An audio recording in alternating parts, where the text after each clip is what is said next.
Good morning, everybody. Thank you to both members of the committee and also to staff for being here today. It's great to be here, even though we clearly are having a late bite at winter, as Tony and I noted when we caught up this morning, that I don't know what it's like up here in North Island. Down south, we know winter doesn't come until August, so there we go. Having said that, I was in the Wairarapa last week and noted there were at least lambs on the paddock, which is nothing that happens down south yet, so perhaps spring is not too far away. I wonder if we could start the meeting, please, with the karakia, and I wonder if you'd join me in saying it, please. Whakataka te hou ki te uru, whakataka te hou ki te tonga, kia makina kina ki uta, kia matara tara ki tai, e hi ake ana te atakura, he tio, he hoka, he hauhu, ti hei Māori ora. Thank you very much. That's great. To get ourselves into the meeting, let's just deal with the necessary procedures. Apologies. Owner is late. As she's advised us, and will be here at due course. That's the only one I've had, although I noticed John, I think, is meant to be here. So I think it's apologies from John, Councillor Panovich. For the whole meeting, Tony? Right, okay. Yes. Okay, well, let's assume his apology is for the meeting. Thank you. In contrast to lateness. So look, from the chair, I'll move those be sustained. Do I have a seconder, please? Thank you, Tony. You're right, we've got a vote using these darn machines. Okay, here we go, please.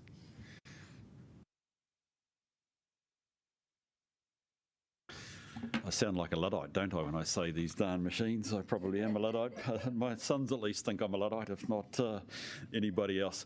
Can I just also note, please, that we will hear from our external auditor, Karen Young, when we deal with the pro forma, but she won't be able to be here until 11:15, and so just to recognise that. The other thing is that recently Tori and I and Laurie and I think probably Barbara met with the Audit Office, the Office of the Auditor General, realised that Karen Young is from Audit New Zealand and is their service provider. And we had a useful relationship meeting where we extended an invitation to the Assistant Auditor General and one of his staff members who has the responsibility for our relationship to be present when they could be at our. So quiet? Hello. Because I don't think we're connected. I've actually just sent a note connected. to Sean to say we can't seem to see or hear the audit meeting. So I don't think we're connected. But they're the chamber. Maybe they haven't started yet. I'm not sure what's going on. Councillor, I had to ask for the link to be resent because when you decline a meeting, you lose the link. Oh, okay. Here we are. Yeah. Oh, okay. It might have just been a delay. I'll just mute myself. Sarah, g'day, Sarah. It's been a very interesting conversation, Sarah. It's great to have you and Nicola on board. Is there anybody else, by the way, Marcella, that we should be welcoming in? I hadn't realised we had folk online. I didn't either, sorry. I think it's just Councillor Free and... Right. So, Sarah, hopefully you can hear me as well as also Nicola. Welcome to the meeting, and we appreciate your arrival. Look, as I was just indicating, we had caught up with the Office of the Auditor General and had extended an open invitation to them to attend our meetings, and I think they intend on doing that, although I've had a note today from the Assistant Auditor General, Mark Maloney, indicating that as they do that, they've got to get their diaries aligned, and he couldn't just make it today. So he said he will be here for our next meeting, which is tremendous, actually, given what's on that program. So we have extended an invitation, and they are keen to recognise the importance of the city and their presence here. So I'm very grateful that they're prepared to do that, but they won't be here today, other than Karen later on. Are there any matters of your interest that should be raised for the items coming up in this meeting? There isn't? It's great. Can we just look at the prior minutes, please? Remind me, Marcella, what date they were on? 10 May. I'll move from the chair. We accept those as a true and correct record. Thank you, Wendy. Is there any... Sorry, just one small correction, Okay, but yep. I'm happy to move it after that. I did come back for the session on Monday, the 15th of May, that we resumed. I was a little bit late, so perhaps... we just note the change in the minutes. Thank you for that, Wendy. Yeah. Appreciate that. Is there any other matters associated that just require change in accuracy? Otherwise, it looks pretty much like the meeting, correct? Good. Well, if we could take our voting machines, please, and what do you call them, Marcella? Give me a proper name, not a machine. What do I call it? A clicker. That's hardly technical. What do we call these, Tony? You're a techo man. What do we call these? Go give a decent name. A voting remote. There we go, Tori. Can you take your voting remote and remotely vote? Okay, here we go.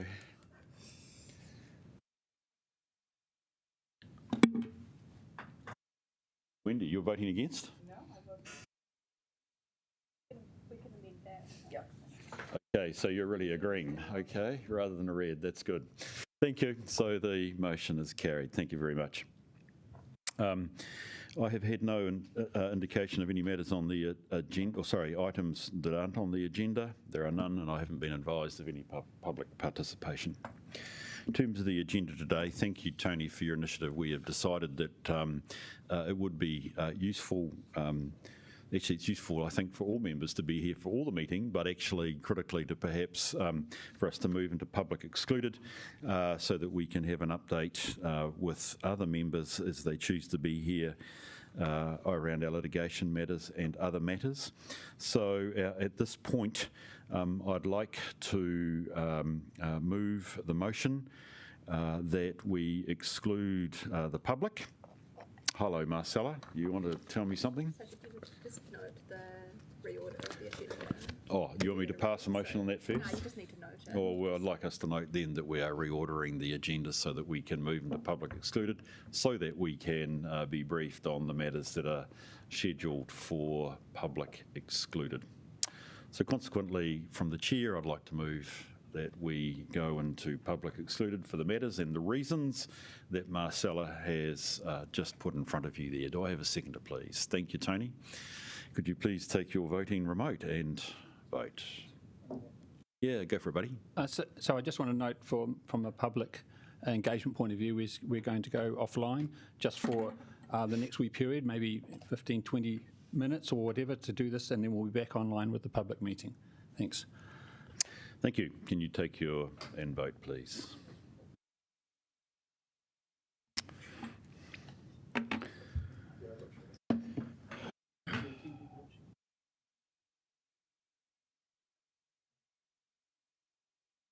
Right.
reconvening and appreciate your time already this morning. Gail and Gareth, welcome to the meeting, and we look forward to your report on the internal audit. Thank you. I'll open the floor to you. Kia ora koutou. I'm Gareth Hancock, by the way. I'm Acting Manager Risk and Assurance, while Richard Leverington's over in the UK having a summer holiday. I'm here joined by Gail Costello, who's Acting Team Leader Assurance and Business Integrity, while our incoming Team Leader gets up to speed. Gail, thank you for putting together the papers and all your hard work and keeping the team vibrant. So I'll hand over to Gail to give a quick summary to the committee. Kia ora. I'll take it the papers are read, but as a brief summary, the paper today is really a conclusion for the work from our last financial year. The first paper is our the end of year report, which is a summary of the work we completed, and also the council internal control system assessment, which we rated as core, which is the same as last year, so no significant change. The second report is the annual legislative compliance, which is our annual self-attestation, and the overall rating for that we gave as effective. So there was 9 partial or non-compliances, just one non-compliance, and we'll obviously work with the relevant managers to develop a plan for those. Thank you. Thank you, Gail. Lona. Thank you for your excellent work, and also for being stricter on our gifts and hospitality. It's really good, and I have emailed and we'll be sending us more emails, so thank you. So we talk about our capacity being at core. How long is it going to take us to get to be a bit more competent? It doesn't feel that great to be kind of at that level. There's actually, so just to answer one of Bruce's questions earlier, in terms of the core, the assessment rating is a basic approach with elements of good practice in place, but operating in isolation, and low to moderate level of maturity rating for supporting elements, areas for improvement noted. There's actually quite a big jump to get to good, and I suppose that would be an ELT decision about actually where would we be comfortable to be? Would it be good or advanced? There's some areas that we'd probably want to have more control, like for example the financial area, we'd probably want to have stricter control, whereas and for next year we can certainly link that to the risk appetites that's recently been developed as well. So obviously, Stephen, now I've got a question for you. Yes, I'll jump in there because we actually had a talk about this during the development of this report, and really off the back of what Meredith was talking about, the Working Better Together program of work, which is a focus on high performing organisation. We have a group that's looking at our policies and procedures.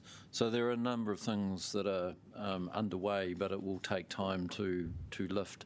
Now we would have to say that no, we wouldn't be satisfied to sit on our hands at a core. There are various programs of work in place to improve that over time. When? I can't say by 1 August next year we'll be at that level, but we're certainly focused on improving that rating. Okay, so obviously we would encourage you probably to go as fast as you can and let us know if you need some support.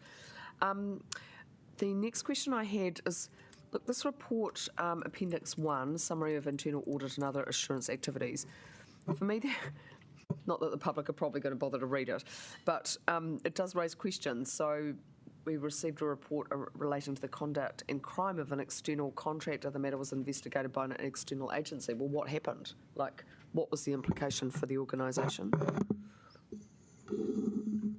We did obviously liaise with the contractor, and they did do a full investigation that we were satisfied with. We arranged to meet with the individual who made the initial complaint, but they requested that didn't go any further. We also referred them to the police as well to make a complaint. And the police didn't take it up? No. Okay, so maybe just from a comms perspective, it would be good to just, sorry, I think you did say it in another part of the report, but yeah. Now, then the last question was around the P card. That, requires improvement. That just caused a bit of concern for me. How many staff have got P cards? Well, I couldn't tell you off the top of the head. We'd have to turn over to Andrea in terms of finance and getting that. But in terms of P card expenditure and the work that we are doing around controls, this has raised a number of things to ELT or Andrea that we're working hard in terms of promoting some good practice and putting further controls in place. We also are going out and explaining to staff the obligations behind having a P card and also making them re-sign their obligations or their agreement to that they hold a P card and they understand the policies and controls that they are subject to when using those P cards. Perhaps I could also add that Andrea, through the finance team, is leading a review of that policy and I guess aligning it with the OAG guidance and the minor changes but important nonetheless, and that will be rolled out into the organisation alongside what Gareth's been mentioning. Okay, thank you. And obviously it's just politically sensitive, right? We need to be really careful on that sort of thing. Okay, thanks very much for all your work. Thanks, Anna. Any other questions for team here? I've got a couple, please, if that's okay. I wonder if I could just go back to my question I raised with you, please, Gail, which is we have systems in place to ensure our resources are used appropriately and for the right purposes, etc. So can you I actually would like you to characterise for me, you've used the word core, which I think probably I'm trying to say, what does that really mean on the ground? For us as governance, you tell us this is a core. Is that at an acceptable level? You tell us that actually it displays elements of good practice, which actually I could reverse that and say, so we must be showing signs of bad practice. And I'm just trying to get a sense of the gradation. Should I be worried that we're at core? Is it that actually, I might even disagree with my auditors, that actually we aren't accounting for ourselves right? And I don't think that's what you mean, by the way, but you can see what I'm trying to say. What does this actually mean, core? Well, you are right. There's obviously good pockets across the organisation of good levels of maturity. I think at the moment we are on a maturity journey in terms of our internal control processes. As Meredith mentioned earlier, there's probably the system. A lot of our systems in place at the moment don't support our staff to do the right thing, and a number of our processes and policies in place. We've also obviously got some things that are starting to be embedded, which are strengthening our control environment as well, such as the PMO, the procurement, and they're embedding their processes. So it's really just about having the policies and systems to support our staff to increase that maturity. Okay. Perhaps I want to ask it this later. I'm not quite giving up on this one, sorry, Gail. I want to know that our resources are being marshalled and stewarded correctly and that we aren't subject to waste or fraud. Well, I think in the overall summary, I have kind of said that there's probably a lack of understanding about the first line of defence responsibilities and in the operational management. That's obviously something that we are aware of, and we've started to develop training, which we've started rolling out, especially around the integrity work programme. Obviously, you can see from the integrity complaints that were raised, a number of those were around conflicts of interest, for example. So that's going to be one of the key areas that we focus on delivering training to our first line managers. So we definitely need to support them in terms of to understand what their control responsibilities are. Would it be fair to say, and I appreciate this might even be a question for you, Steve, which is... I accept, again, what we've got in here, which is actually we're giving ourselves a report card which says we must do better. So I presume there's a plan in place, which is what is the Working Better Together program. Is that correct? Is there something you say you can't say 1st of August 24, Steve? So I've got that in my mind now. I've written that down. Is there there is a work plan in place, a program where we could have a level of comfort that maturity is increasing? I think there's a couple of things. One is that obviously the recommendations that come through from the team in relation to every audit is something that is monitored, and we track and trace that those things are actually being attended to, and we report that actually back to this committee. But at a more strategic level, it goes to what Meredith was talking about earlier around the Working Better Together program. It's been kind of a reset process within there. There's the ability to use some of this material to kind of go, right, well, there's a program of work as part of that wider program that, it becomes a focus, or, 3 or 4 focus areas as part of that wider program. So that work is being shaped up at the moment with under Meredith's leadership. And, those conversations are yet to kind of complete in terms of, all right, kind of distilling all of this kind of information, where should we really target that program going forward? Yeah, and Bruce, in terms of like the 400 plus services that we deliver to our communities, it is about getting the messages out there in terms of like promoting that good corporate hygiene, like a strengthened PMO, a policy working group. It's all those pockets of messages where we put out to our staff, where we can see and lift maturity across the board in terms of that capability, and we start to see that good. And in terms of the action tracking that Stephen talked about, we go in there, we do an assurance review, but then we help our staff at the end to lift that and make good on terms of what we have found and that maturity along the way. So yeah, because the assurance review is the easy thing. It's lifting the capability of our staff at the end. And I think all I'm trying to do here, Gareth and Gail, is understand really what does core mean. Should I be losing sleep at night? I think that's the point I'm making. And secondly, I'd love to understand, and I'd like to invite you to come back when you've got a better sense of what is the program to lift the maturity, because I don't actually have optics on that. And I think this committee has a very valid interest in understanding, firstly, and receiving, thank you, a very good report that's giving us an honest assessment. Perhaps it's the hometown ref, I don't know. But actually, so what are we doing about it? Tony, you've got a question. Yes, and it's really following along from your commentary, Bruce. My question is sort of a wee bit the other way around, because I recognise that lifting this sort of maturity is very difficult, because it's exactly what you said, it's across the whole organisation.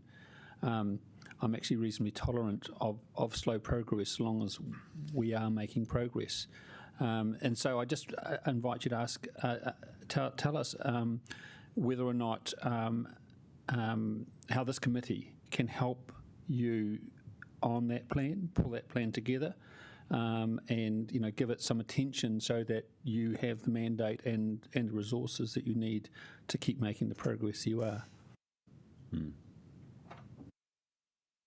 In terms of the committee, yes, it's like the questions that you're asking in terms of driving a program or works that we give attention to that, Bruce. So definitely we'll do some thinking around that in terms of our role. Your role here is to ask those questions, and that we deliver on our audit and audit review program that we have undertaken and agreed with this program. Those assurance reviews, yes, they are usually things where we'd be asked to look in terms of that they are, needing attention. So in terms of some of the findings in Gail's reports and the areas of focus, that's probably where some of this core stuff lifts into, that when we are looking at these reviews, they are areas of attention, of focus. And I suppose it is in terms of us that we go out there and spread these messages, and you as councillors are also spreading those messages as well, Council. Yeah, and that's great. I mean, I'm just thinking that perhaps you could consider bringing some sort of, not urgently, but in the next 6 months sometime, just a bit of an update on the next steps on your maturity plan. just so that we can see where you're focusing and we can support that. Thanks. I wonder if I could just I agree with you entirely, Tony, because I think it's you're endorsing something which I want to say. I think it's actually the organisational plan. It's not actually internal audit's plan to improve the score. I'm looking, and that's why I said it might be a Stephen question here, Tony. I'm looking for what's ELT's response, because ELT are the receiver of your assessment, and I'm looking for an organisational sense. Yes, we've logged this, we understand it, we know what it means. And actually, this is the direction of travel we're going in. So I agree entirely with what you're saying, Tony. I'm just actually lifting the it's not these guys, because I'm looking to these guys to say, well, actually, the plan has been implemented and being changed, and you can do your assessment piece, which is tremendous. But I'm looking for the organisational uplift is what I'm looking for. Perhaps, Chair, that you could add another recommendation that actually kind of formalises that and feels probably like it probably should. Thank you. Answers what Tony's been asking us, or Councillor Randall's been asking, around how can the committee help, and it does kind of form part of the Working Better Together program, and we could such a resolution could be reporting back to this committee around how we're going to uplift the maturity in this space. Yeah. And, that could be a 6-month time frame. Yeah. I'm looking at Meredith because she's sponsoring the program, but it's everybody's issue to deal with. And you're right, it is an organisational one, and it is something that needs to be owned and driven by ELT. Yeah. And I just also want to comment too that doing this in the next 6 months would also help us bring it in and have the right priority in the long-term plan, just so that, it all fits together. Brilliant. Thank you for that. Wendy, and then Diane. Thank you, and thank you for the report. It was very good. It was excellent, actually, and lots of elements of good practice here that I could see. So just sort of wanted to sort of note that or acknowledge that. I also probably very pleased with where the last conversation got to in terms of that recommendation, because that was one of my questions. I was particularly focused on the rating of initial for control activities, and the question was what actions could be taken there to sort of move that, because that seemed very low for something that is quite fundamental to that system of control, if you like, or risk management. But perhaps the best way to deal with that is through the report back. So I guess just as a quick final point on that, which is where we landed, Chair, just in terms of it being an organisational response, quite keen to sort of maybe in that report back think about the activities being undertaken at the first line, second line. They're not uncommon and, as you say, difficult challenges to shift because it's the larger base. So quite keen to sort of see that incorporated in the sort of maturity uplift plan. My question was really around the legal compliance survey, just to well, the first one was just to make sure I understood it correctly. So the rating of effective is that the system that you have in place to manage legal compliance is effective, but that doesn't necessarily mean you're not non-compliant or partially compliant with legislation. Is that? I'm just trying to understand what the rating is. Yes, so overall it was rated as effective. So although there was 9 partial or non-compliances, there was only 1 non-compliance, and the 8 remaining partial were, as you can see, one of them was just because one meeting didn't start on time. So actually they were rated as minor non-compliances. So overall, apart from obviously the one of the which will create an action plan to address, the overall environment is effective to support us to meet our legislative requirements. Okay.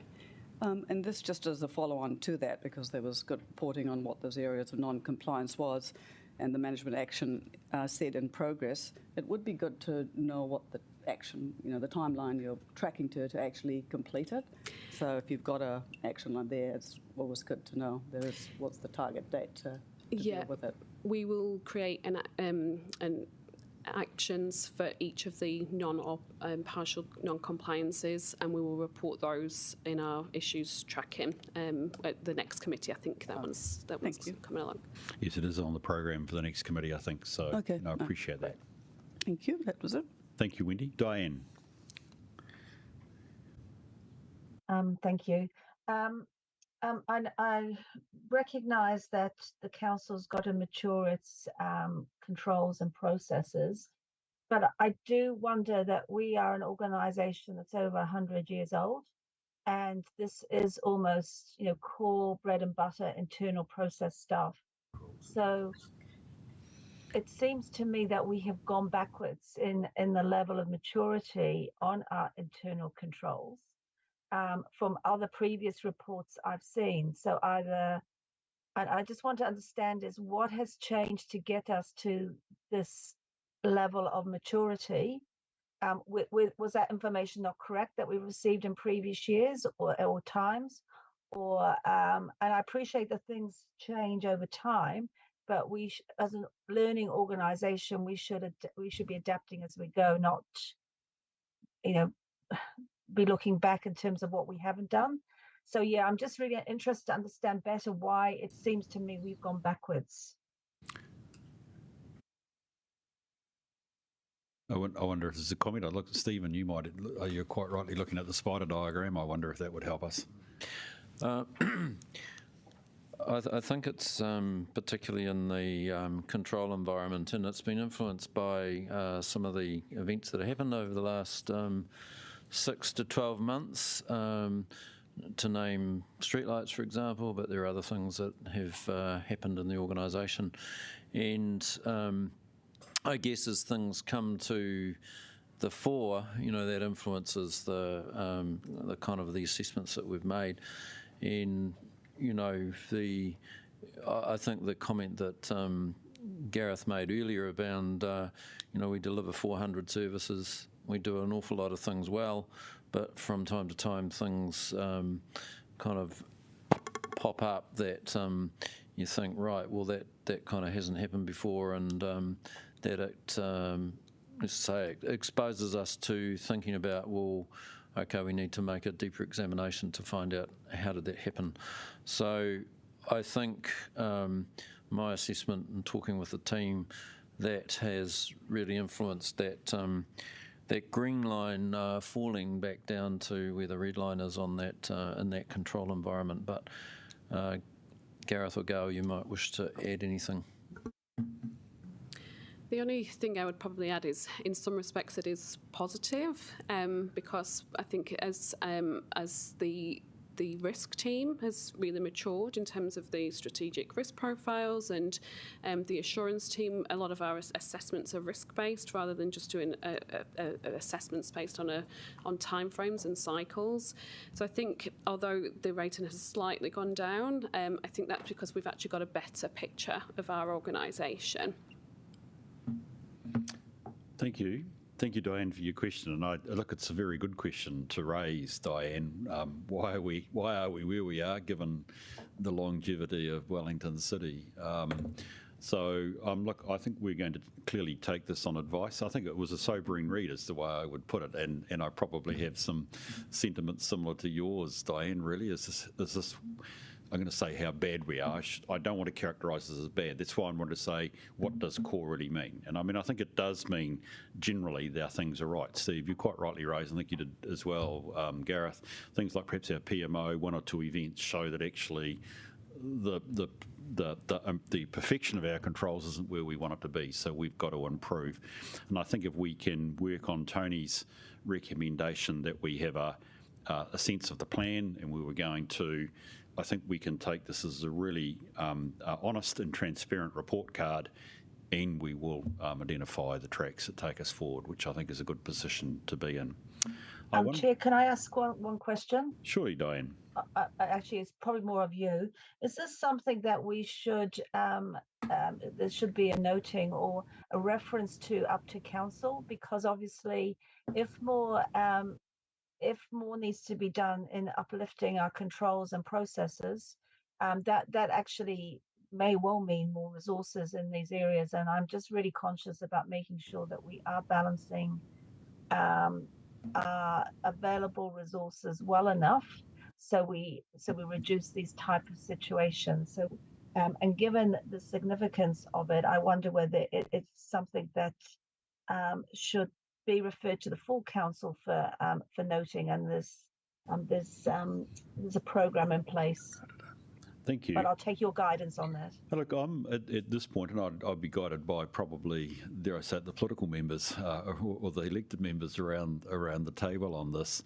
I'm not presuming that we're talking about a plan that in itself requires more resources, other than I think we've recognised we need time devoted to it. I haven't necessarily heard us say that actually this is one that isn't done through a normal improvement program for which largely we would have operational spend for.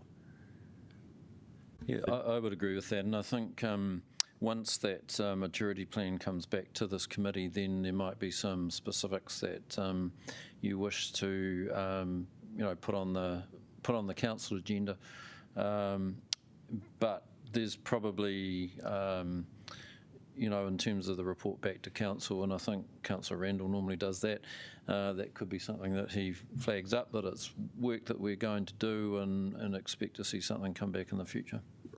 So I probably am looking for your steer, Tony. Is there a sense to you that what Diane's raised needs to be acted on by us in any further fashion? No, I mean, I'm just looking at the recommendation that's been drafted up there, which I think's which is good. I guess I just would like to maybe suggest that systems is very clinical, and what we really want is also something to do with processes, because I think that's part of the maturity that we need to support improvements on. So the only thing I would suggest is to say that after systems we have and processes and process maturity.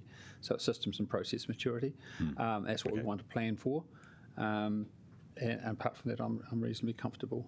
Got to get some message up. Okay. Thank you for that, Diane. I think we've agreed that if we as a meeting choose to pass a resolution, which not certain, hopefully you can see it, Diane, that would be adequate in this case. Thank you for that advice, Tony. Is there any other questions for Gail or Gareth at this stage? Again, very helpful report. Nothing dry about it, and then very, very useful. I wonder if I've got a person or member like to move and second the motion, please. Thank you, Wendy. Thank you, Liz. Is there any discussion on the motion? We are effectively building it as we go. The one in red, number 4, I think I've got the feeling that we can just include it as part of the main motion. Is any discussion otherwise? There isn't. Can I ask you to take your remote and please vote on this?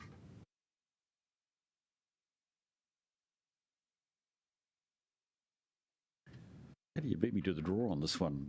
I thought, have I not done it? It looks like I'm not voting. Go for it again. Which would I go for? There we go. Brilliant. Thank you. Appreciate that. And the motion is carried. Thank you. Appreciate that. Rightio, into 2.2, which is our strategic risk. Welcome, Kim. Welcome back, Gareth. In your hands. Thank you, Bruce. Tēnā koutou. I'll take the paper as read. I guess key points to note is, as usual, we've done the exception reporting on the strategic risks. So the paper is accompanied by 4 risk profiles, one of which is new, and the other 3 are kind of updates or refocused profiles. And then there's several others in development, and one of which is quite relevant, I suppose, to the conversation that's just been going on, which is the inadequate policies and controls risk profile, which is quite well advanced, and rather than being a plan per se, it will lay out the challenges that we face as an organisation, but also the initiatives that are being undertaken across the organisation with regards to having a clear set of policies and controls in place, whether they be systems or processes, as well as the consistency of implementation. So look forward to that in the near future, which should provide some assurance to the committee about the initiatives that the council is putting in place. The other thing to note, I suppose it's the first time we've included the risk appetite statements alongside the strategic risks. So that's in the dashboard reporting with a little bit of explanation, and some in the paper as well. So very interested to hear the committee's feedback on how you think we've done there and whether it's a useful way to incorporate those into the reporting. Happy to take any questions. Thank you, Kim. Appreciate that. And again, thank you for your ongoing work. I've very much enjoyed reading this report. Although I was challenged by the fact that I think I'm normally used to the likelihood and consequence being on different axes, but that's only it's probably my old age. But never mind. I was expecting the dots in a different part of the heat map. But that's just life. No worries. Good to mix it up. Iona. Thanks for that. I was just interested in your comment about the risks not being in the technology itself, where you talk about the future of work. Because I would have thought the technology potentially will take people's, well, I know it's a big debate, but obviously I just wondered, it was quite decisive, and I'm just not sure that's quite right. Yeah, there were several subject matter experts in the room who were talking about the risks from artificial intelligence and other technologies that change work. And they did say, yes, on the whole, some roles may change or be different, but at the same time, there would also be quite a lot of new roles or opportunities that will take advantage of new technologies as well. And so overall, the rating reflects that assessment by the people who are in the room. So yes, technologies do change the way we do some things, but we're already adapting and using new technologies as an organisation in the last few years, and we will continue to do so. Okay. I guess I'd just like to see a bit of balance, and I get your point, but just in terms of the threats, particularly for those who don't have as many skills and qualifications, so they can move more easily. Now, sorry, just the other question was the risk summary. Can you just remind me if any of that can be changed? Because I think we need to be very, very agile on climate change. So it's looking like an adequate climate change response. Sorry, I'm not sure that's the sort of the first page on the report. It's talking about high, medium. Why is it not critical, for example? So is there a place where we can have a discussion about some of these things?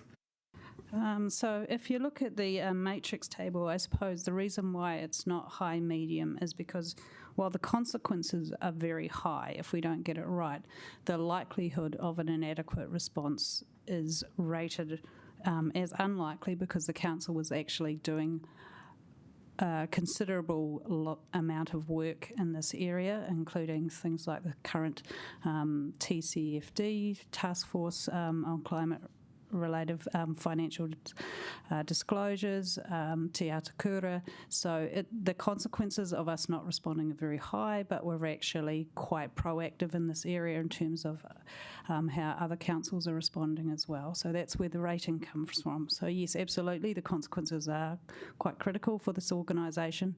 And this rating again was also included our climate change experts and leaders. Not a question about whether council's being proactive and doing good things, but just given the scale of the problem, it's so enormous, and some of the factors, in fact, most of the factors aren't under our direct control, whether that's just a little bit optimistic. So the rating is about the risk to the council of having an inadequate response. So, of course, climate change is likely to have devastating impacts nationwide and for Wellington City. So I guess we're looking at the full range of consequences to the council in terms of partnerships, budgets, all sorts of things. So this is the rating that the subject matter experts have agreed and has been reviewed by ELT as well. So I'm not really sure what more I can say about it. And how often is that reviewed? It last was reviewed several months ago. I would just jump in there and say, Iona, that that's the point of bringing this to the committee and keeping a watching brief on all of these, and as time evolves, there's the opportunity for this committee to, in effect, do another assessment of that at some future date. But that's where it's been assessed at the moment. in your kind of comments are noted. Yeah, I just want to challenge that. And I mean, even things like the likelihood of a earthquake being rare, it's quite high that we'll have smaller earthquakes, right? Like so, but which can cause some significant impact. So I just want us to keep a really critical eye on that. That would be my point. Thank you. The likelihoods and consequences, I guess, are based on those maximum credible event scenarios we use profile. So for the maximum credible earthquake event, we are talking about that major greater than magnitude 7 Wellington earthquake, which does have a 1 in 100 year chance. So it is rare on our likelihood scale. Yes, we will, of course, have much more frequent smaller earthquakes. So, Wendy, did you have a question? Yes, so Wendy, then Tony. It seems like I might be just having questions on ratings, but that might reflect my newness to the committee. Thank you very much. It's really good to see the second report. My question was just really about the nomenclature, the way you described it as inherent risk and current risk, which is once again something I've been wanting to get my head around. But I take it the way that this report is constructed, inherent risk is actually your net risk of your treatments?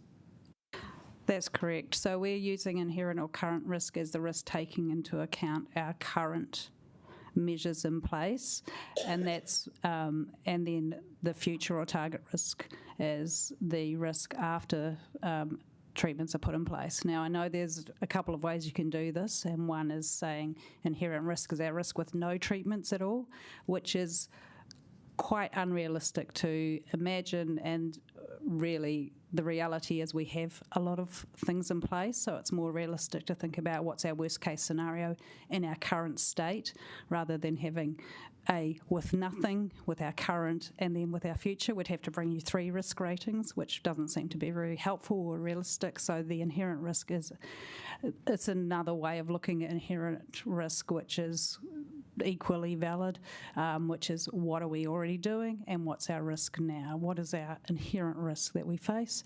And then what's our target or residual risk when we actually put more things in place which we think we're going to get done.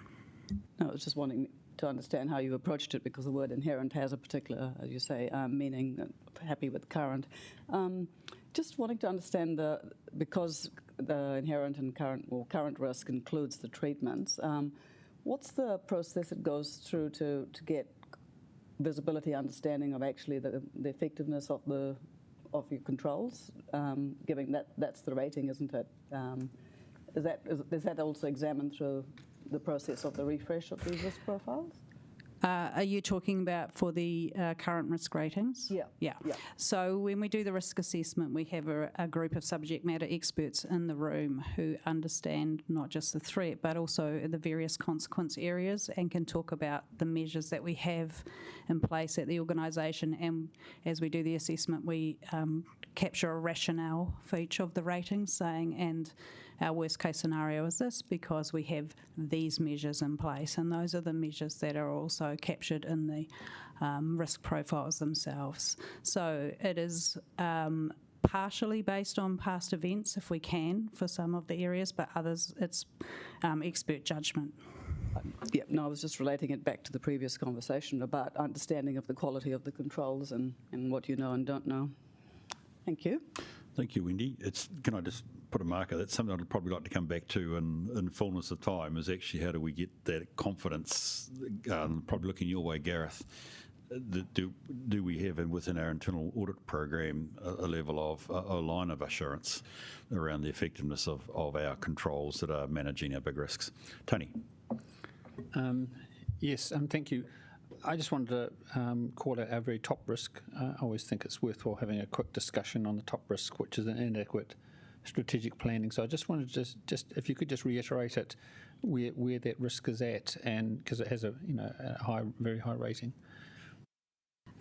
Yeah, we haven't reviewed this one for some time because we did indicate that we would be merging the financial planning, the asset management planning, and the strategic planning risk profiles to bring you one kind of, I guess, uber risk to bring them all together, because there was a lot of crossover in those 3 areas. That is still a work in progress, so we haven't reassessed it in some time. I guess anecdotally, I would say that there's quite a lot of work going on in the organisation in terms of levels of service assessments and areas looking at strategic outcomes that should be brought into a new assessment. And so this work that's going on now for the current LTP should feed into the next assessment to see how well the conversation goes, I suppose, in September. So I think we are due for a new assessment as well as bringing the merger together. But we really need to take into account, I guess, the success of some of this work that's happening around things like the levels of service work that's going on here that will be brought to you in September to say, well, strategically, how are we doing looking organisation-wide into the future across many programs of work, because that's the big challenge, I think, is getting that horizon view over the whole council rather than piece by piece. So it does need reassessing, and that will be part of the merger of the three profiles. But yeah, capacity, probably a bit of both, because it's pretty chunky. Yeah, we haven't got that far with that one yet, is what I'd say, Councillor Randall. Okay, I just always want to keep an eye on the biggest one, so thank you. Yes, given we're in the middle of the process right at the moment, which I think is also partly what Kim's acknowledging. Kim, I wouldn't want to go past this discussion without looking at our risk appetites, which you've studiously taken us through, and we're still developing a few, so I do appreciate that. But it is actually the final nirvana or piece in our risk framework is actually where are we at relative to those, to our risk appetites. So, of course, we have one on page 26, which is beyond our appetite, if I've read this correctly, which is worker health and safety. Correct? Yes, and the reason for that, because these are consequence-based appetites, so there's always the chance of very severe harm or even fatality for any worker, as there probably is in any workplace in New Zealand.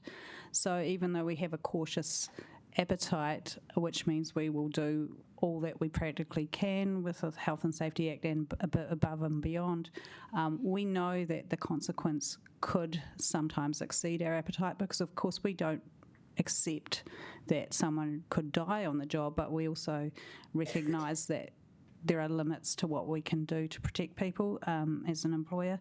So yes, it is probably beyond the cautious appetite in terms of consequences, and that's why we focus so much on likelihood in terms of managing that risk. So it's just to say we acknowledge that this is a very high priority for the council, and it's always something that we're going to have a focus on, managing that likelihood side of the risk, because the consequence is always going to be there, I suppose.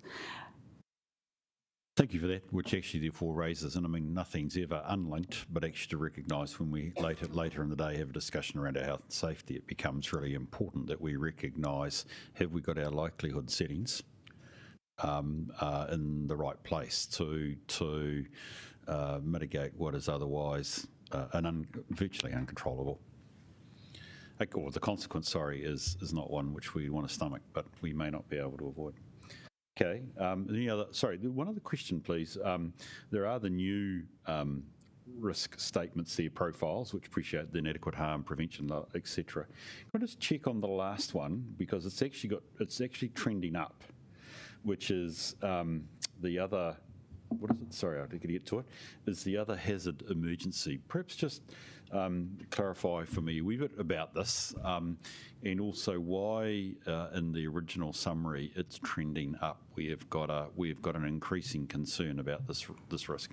The maximum credible event, I guess, is higher risk than the previous one, because we have actually reviewed the scenario and had created a new scenario. Initially, the scenario for this threat was a hazardous substance emergency in an area of Wellington site with people involved and harmed, and we reviewed that and said, actually, given the last few years, we should probably look at something that was a bit more of a natural hazards focus, and we did the storm, landslide, storm surge event, something that's a smaller emergency, not to the degree of the earthquake and tsunami, but still a very realistic one, and one that's come to the fore in the last couple of years. So, of course, the consequences of that are much more widespread in terms of our assets and things like that. So the risk is higher for that one. On the flip side, we actually have had quite a lot of great work going on in terms of readiness and response in the organisation. So while the maximum credible event is higher, the residual risk or the target risk is actually looking pretty good in that one, because we've got some pretty good experienced people who have actually participated in supporting other councils in terms of emergency response.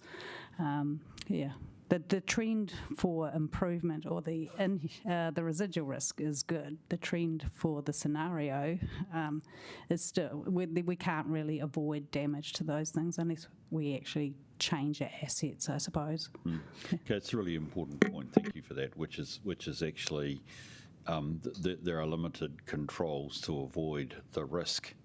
What we are trying to do is to make certain we have a very effective response when it occurs. Okay, that's really helpful to understand. Thank you. Any other questions folk would like to raise about our strategic risk profile as it stands?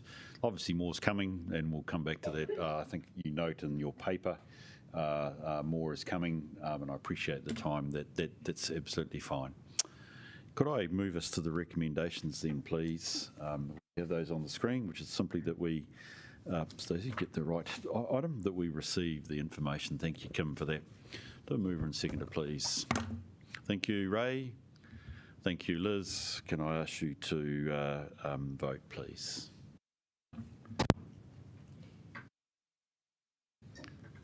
Oh, bet you that time, wouldn't you? It's a competition to vote, isn't it? I reckon. Right. Can we move, please, to 2.3, Karina? I think that's probably entrance for you. And I'd just like to acknowledge that we have Karen Young, our appointed auditor, also online. Welcome to the meeting, Karen. While it's informal, I will ask you to perhaps talk to us about progress on the audit as we go through this, but the first cab off the rank is indeed the pro forma. So thank you for bringing this, Karina. Welcome to the meeting, and I look forward to what you need to say to us, please. Kia ora, everyone. So there's two purposes to this paper today. The first one is to present the pro forma financial statements for feedback, which I'll introduce. And then secondly, we're going to provide an update on reporting of the non-financial performance measures, which Jocelyn will speak to. Right. The pro forma financial statements. So effectively, this is providing a template for what the financial statements for the year ending 30 June 2023 are going to look like, and the disclosures that will be included. So the main purpose of this item is to provide you guys with the opportunity to provide feedback on the structure, the format, and the disclosures of what we're including in the financial statements. Our starting point for the pro formas was rolling over the prior year financial statements, and the format is predominantly the same as the prior year.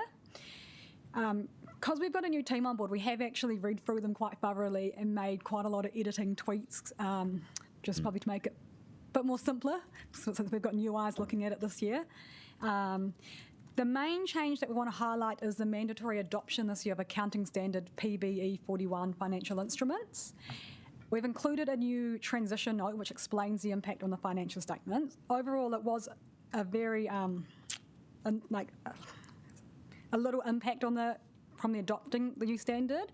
The main impacts was that our LGFA borrower notes, we need to change how they're measured. It's now fair value for surplus and deficit, and we've confirmed that treatment with Audit New Zealand. The other change is we need to use an expected credit loss methodology for providing bad debts and receivables. And in financial terms, changing those measurements actually has a very minimal financial impact. So the Council's financial accounting team are currently working on the financial statements. We will incorporate any feedback you have on the pro formas into the draft financial statements. Then the next step would be there's a workshop scheduled for the 12th of September where we will present on the financial results, the key judgments, the major provisions, and that will provide you with another opportunity to feed back on the financial statements. I appreciate the pro formas are lengthy, they're 157 pages, so I'm also happy to take detailed feedback separate to this meeting. Chair, did you want me to pass on to Jocelyn now on the... Let's just deal with the pro forma as it stands at the moment, and I agree with you, there may well be comments elsewhere, but look, are there any big picture questions that folk would like to ask of Karina at this stage as we look at it? I have a couple. Will I lead off? Otherwise, I'm looking at you, Wendy. No, just some big picture stuff. I guess as an accountant, I always look for the primary statements. When I say the P&L on balance sheet and cash flow, you know what I mean. In the pro forma here, they're separated by quite a level of notes and policies. Is that the way we're actually going to present it in the annual report, or will the three statements be adjacent and then the notes occur? We're following the same style as last few years, and we do separate them. So we do have the P&L and the associated notes, and then in a separate section, the balance sheet and the associated notes. So we were planning this year on keeping that the same format. Good. No, I mean, generally I like it. I mean, for instance, the aspect that you attach to that, for instance, particularly the variations, which I think is actually a sensible thing for any reader trying to understand our financial performance, is great, rather than a note, 75 down the back, which is often, quite frankly, what happens elsewhere. I think that relationship is really important. So that's fine. I just was interested to know about that. Actually, and perhaps this is too detailed, but I'll ask it. On page 59, I was interested in donated services, and this is the challenge that we would have if we were to recognise volunteer effort inside the delivery of services in Wellington City, and undoubtedly we probably do in ways that I can't describe. I appreciate from an accounting perspective, from an auditing perspective, we can't recognise donated services, but I do suspect volunteers are a significant part of our organisation. Are we able, and it's really more recognition, are we able to recognise a sense of that input somewhere else in the annual report? Hi Bruce, it's Amy. Sorry, Karina. Yes, I guess I thought I'd answer that because we do in the sort of HR staff council section, we recognise volunteers we have, especially say all of our community trappers, planters, some of the people who work in our libraries, that sort of thing. So we do recognise that volunteer in that section of the report. Brilliant. Oh, that's great. Well, look, it's to at least acknowledge and recognise that the organisation in its totality has that. So I'm just looking for the completeness as far as that's concerned. Okay, look, that actually was my big questions, and it was really just that layout question and that donated goods. I'm just, it's a trouble. I should have actually noted which pages. I've looked at all of them, but whether I had anything else, I don't think I did it at this stage. The only thing, Karina, that I think you noted that we talked about was, dare I say it, while it was in PX, I think is relevant to our contingent liability note, was the currency of that and our potential relationship with risk pool. That's something which will come out in the wash as we go through the process. So that's absolutely fine. So with that, I sense there probably isn't any other comments from other folk at this stage. It looks good. Can I say, great to have it now? I suspect in your program of work you would have had this now, but I think it is actually important that you have exposed it to the committee, that we know that we've got this part in some form of being shipshape and ready to go. So Jocelyn, the non-financial side, equally important, as Karen, our auditor, will want to impress upon us, and I totally agree with her. So absolutely. Yes, invite you to give us your update. Kia ora.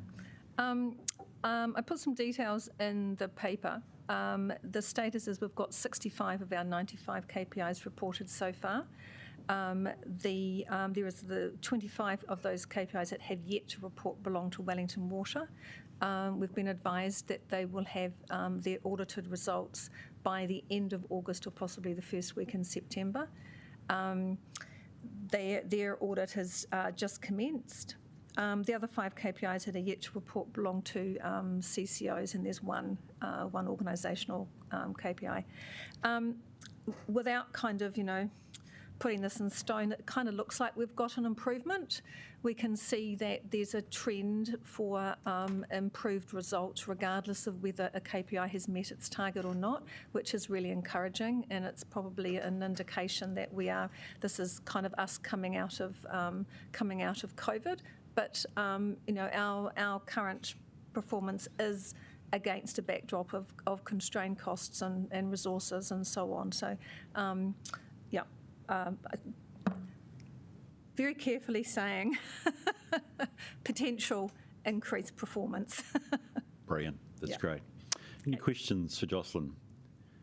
I do have one, just as we've talked about IPSAS 41 affecting the financial information. FRS 48 is something that Karen stressed with us as being important, particularly the assumptions and judgments and estimates that we're bringing to the reporting of our non-financial performance. Is this something? Sorry, yes, we've got this. Wrong way to put it. I'm making the assumption you've thought about it. Is this something that we've got a sense with Karen that we are tickety-boo on? Yes, exactly. We are putting all of our non-financials through the 48 lens, and we are using the Audit New Zealand guidance document to assist us. The initial review of that shows there's not a lot more we have to do, but there will be some, and we'll have that in hand. Great. Oh, that's good news. That's brilliant. Okay, well, thank you for that. Any other questions before I just would like to invite Karen to give us a sense of where the audit, how the audit's ticking along. Is there any other questions folk would like to raise? No, Karen, could I invite you, welcome to the meeting, and thank you for being available. By the way, we can just see the top half of your head, which is always interesting. That's better. Karen, is there anything you'd like to say, particularly around the progress with the audit?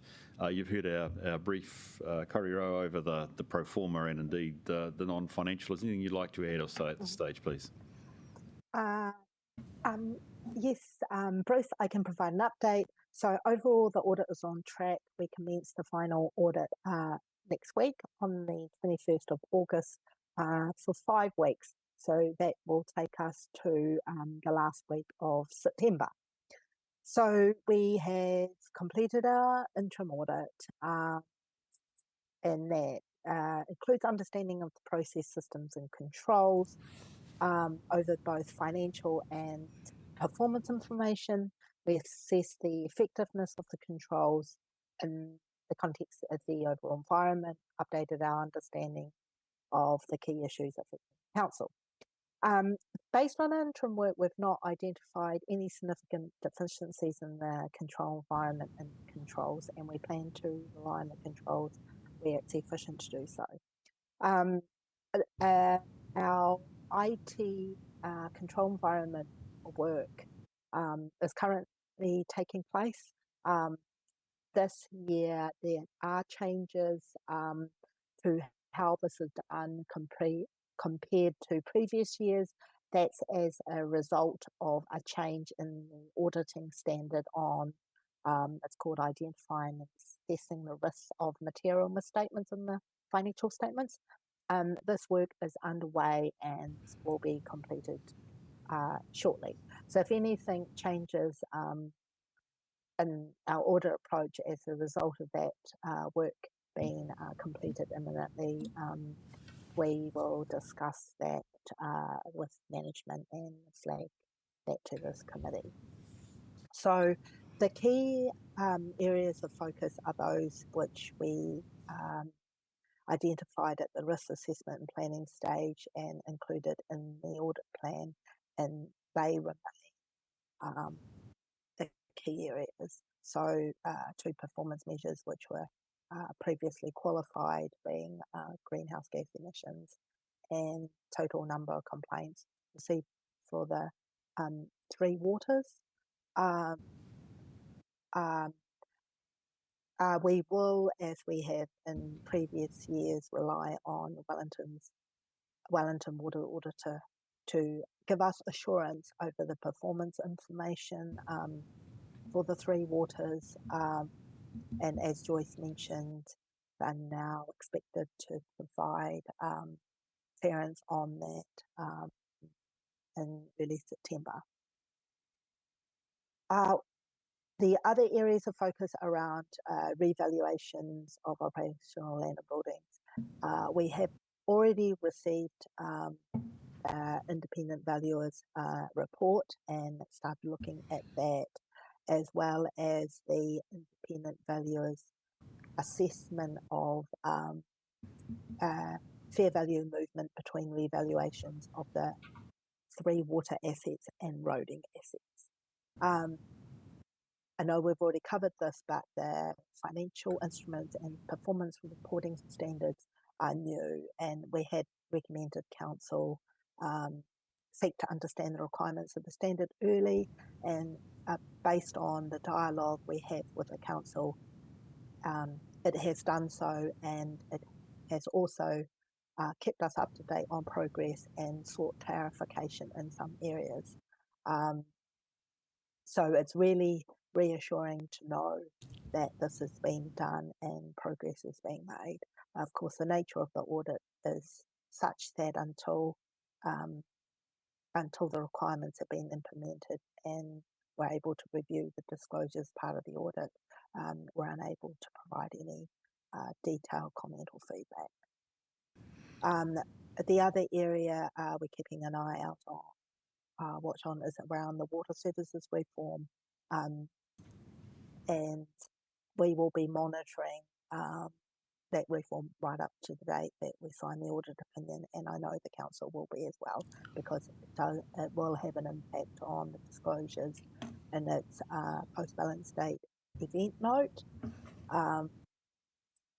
Council's obtaining an accounting opinion on the sludge minimisation project and the accounting treatment for that, while the substantive accounting impact and disclosure won't be made till next year's annual report. There'll most certainly be some post-balance date event disclosures around that. Council are also making an assessment, along with the with its housing trust, what type of group entity that is. An assessment was made at the time of the LTP amendment. That assessment needs to be refreshed because now that documents have been signed and agreements entered into. So we will keep talking to council about the accounting opinion and the assessment around both those areas. I'm happy to take any questions. Thank you for that, Karen. That's very helpful. And I will make an assumption, Karen, that you've raised some issues there which aren't necessarily been in front of the committee, but I presume, Karina, you've got full contact with Karen and none of those are a surprise to you. Great, thank you. That's brilliant. So any other questions for Karen here you'd like to ask at this stage? Key message is that the process is on play. If I've got it correct, so 12 September, Karina, we're going to have a chance to review the numbers in anger, or not in anger, but in reality, with a workshop and look at those. And we are looking still, and there's nothing to suggest that this isn't the case. We are looking to meet, I think, at the 31 October meeting to actually recommend to council that we adopt the annual report. That's a substantially good thing. Karen, you've raised 2 or 3 issues there clearly, which have the potential to impact on both our disclosure and also even your opinion. So I think that's useful that Karina and you're aware of that, and we can manage and monitor that as we go through. That's my summary, and I'm feeling like we can go to the resolution, but as a final chance for any questions if folk had them. If that's the case, can we just go to the resolution, which I think is up there, is it, please? Which is that we receive, that we provide feedback. So if you did actually, in your, make a joke about it, if you have any comments, please give them to Karina, okay? If it's on those pro formas, it is really important that we take that opportunity, because even at the 12th September, we don't want to have anything significant because that's getting a bit late in the season. And secondly, we receive the update on the non-financial performance. And I think we should include in there and the audit progress for the year ended. If we could just add that in, so the status of the non-financial performance and audit progress. No, oh, well, okay. Yeah, sorry, if you go down to the second one, please. We receive an update on the status of the non-financial performance and the external audit. Brilliant. Okay. Audit. Yeah, sorry. Brilliant. Any other thoughts on that? If it's not, I'm going to move from the chair that we, given I've done all the questioning, I'm going to move that we accept this. Do I have a seconder, please? Thank you, Tony. Please take your remote and vote.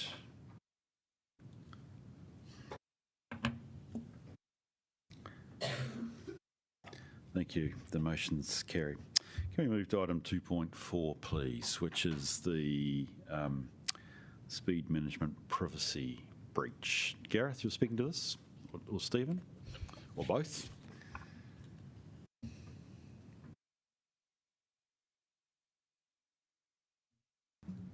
Kia ora. I take the paper as read. This paper follows regular updates that have been provided to the Deputy and Chair of this committee. As from the paper, the data breach related to the speed management BCR calculation that was inadvertently released, which contained personal information, sensitive personal details of crash incidents around Wellington. We've taken this breach very seriously. We've engaged and worked very closely with the Office of the Privacy Commissioner.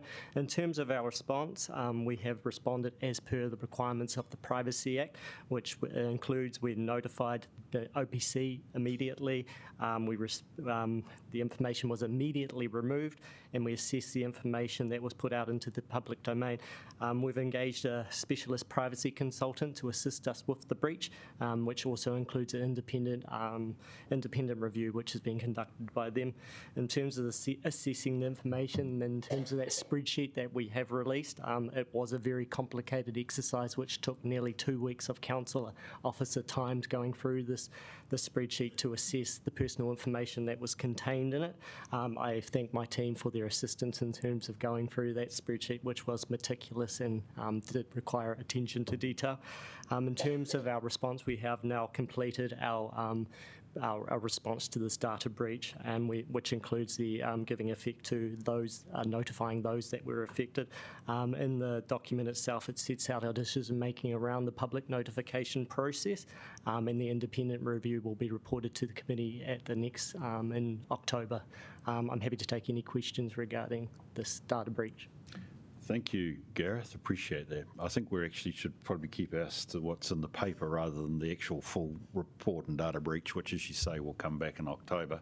But I think the critical matter in front of us is actually what has been our response to potentially, to the affected members whom we would struggle to make contact with, which essentially is what this paper is saying. So we've got questions. Yes, firstly, Ray. Thanks very much for this. Have there been any repercussions from the individuals named on there, or have we had any feedback from any authority about this as to our culpability? We've had no feedback. We've had one follow-up from one individual who was actually not concerned in terms of the information that were put out there. In terms of our notifications, like I said, we've been working with the Office of Privacy Commissioner very closely, and they have not raised any concerns surrounding our approach. They've actually said we have followed all the necessary and proportionate response to dealing with the data breach itself. Yes, Tony. Yeah, just also wanted to get some assurance that the ELT has also been briefed about this and they're comfortable as well, as far as you understand? Yes, we've been working closely with Stephen and Barbara in terms of our regular updates to them, and including yourselves on this breach. Perhaps I could just add that, it's kind of two phases. One was the response to the actual breach, which is, the purpose of this report, and the second piece is around that review about what are the things that we've learnt from that and what changes might we need to make within the organisation. And that's going to come back to the October meeting, and that's certainly an area of focus for ELT. Thank you. Iona. Thank you for confirming that the Privacy Commissioner hasn't raised any concerns. It just sounded a bit like they haven't got a problem, but they're not saying we've done a good job as well. So maybe just in the future, if they think we've done everything we can. In terms of the OPC, they are looking in terms of the review and what the outcomes of that, so they will reserve judgment till they have seen the outcome of that review. Okay. So maybe, yeah, again. Although I'd just add that as late as yesterday, there was a media inquiry which was directed at the Office of the Privacy Commissioner, and they shared with us what their response was, and it was in more positive terms than saying we don't, we don't object or we don't have a problem with what council's done. They were quite positive in their assurance. That's great. So it's just a comms thing for me that we're always clear about what the response is. Thank you. Well, thank you for raising that, Anna, because that was actually the modest concern of mine, is we've sort of got negative clearance from which actually we haven't done it wrong. I'd like to think that actually our response ultimately is right.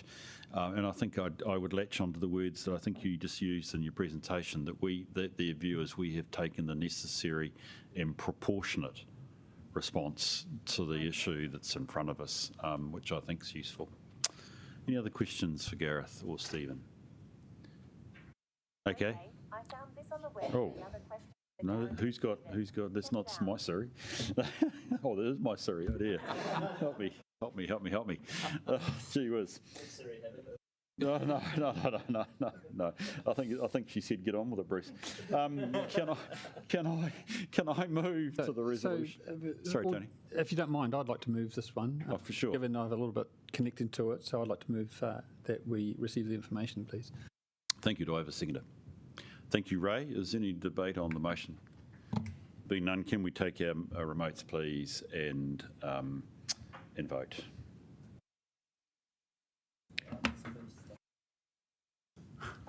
So you're thanking Siri. You want a formal motion, do you, Liz?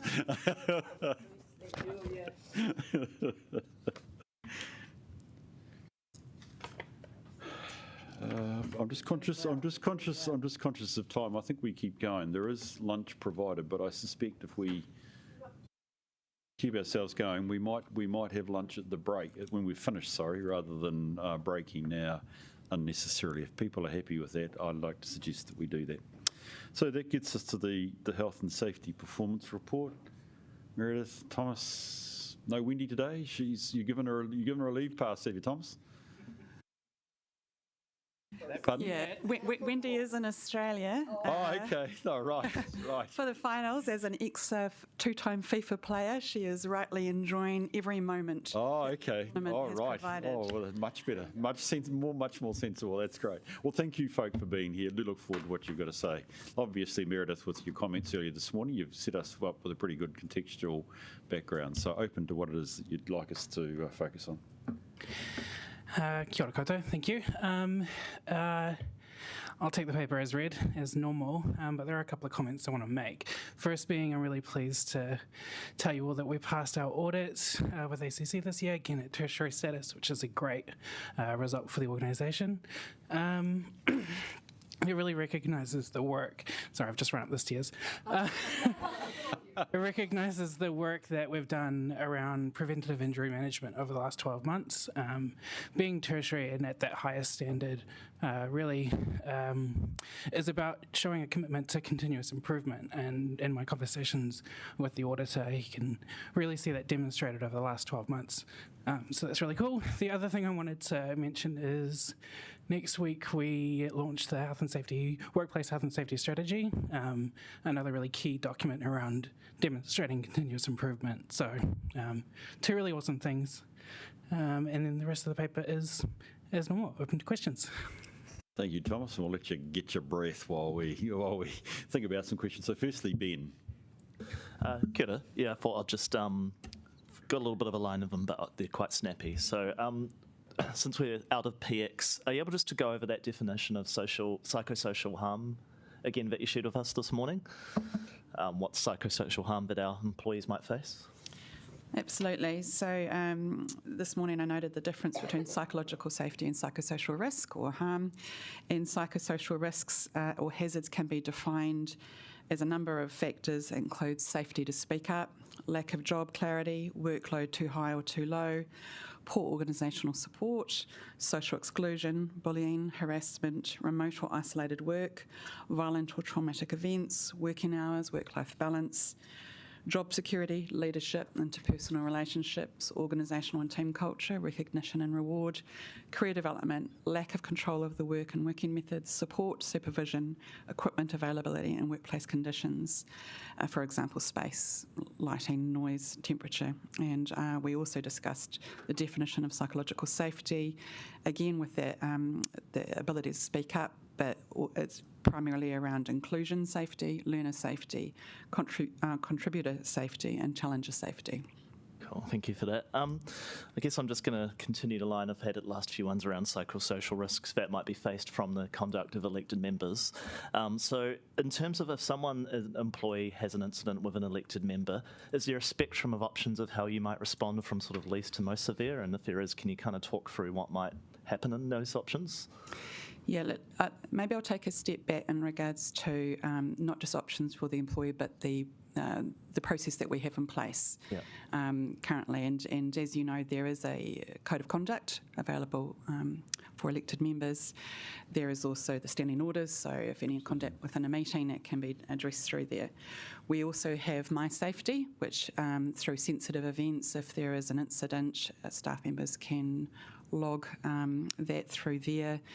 And there's also verbal, raising it verbally through the Chief Executive, and through the Chief Executive, she will raise it to the Mayor and Deputy Mayor. Yeah. And have you, in this training, have there been sort of any incidents on the higher end of those that have come into your radar? There have been concerns raised that have been addressed. And how does that compare to the previous period in council? Are we sort of tracking, I'm always going to assume that there's going to be issues. Are we sort of comparable to the previous council? Has there been an uptick, a downturn? I would say it's no better than last training, and sometimes it's worse, but comparable. Cool. No, I really appreciate that. It's just one of these things I'd like to keep a lid on through my participation at this committee, of just seeing how that's trending over time. So thank you.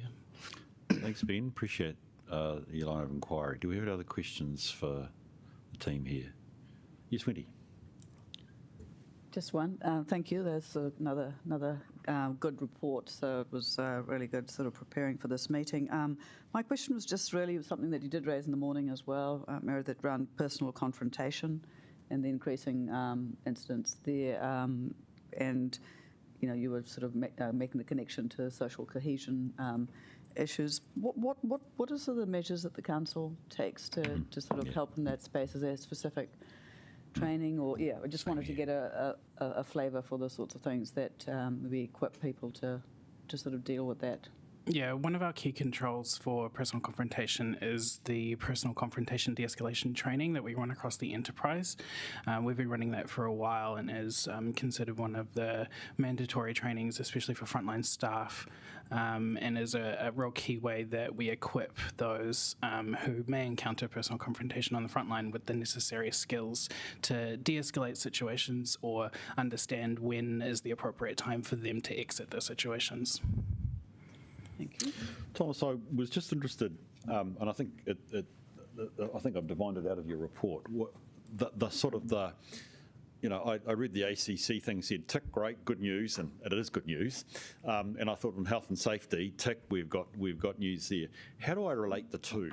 In effect, I guess I've got to the view that you talk about our total health and safety environment versus a safety management process around actual injury. One's a subset of the other. How do we relate the two?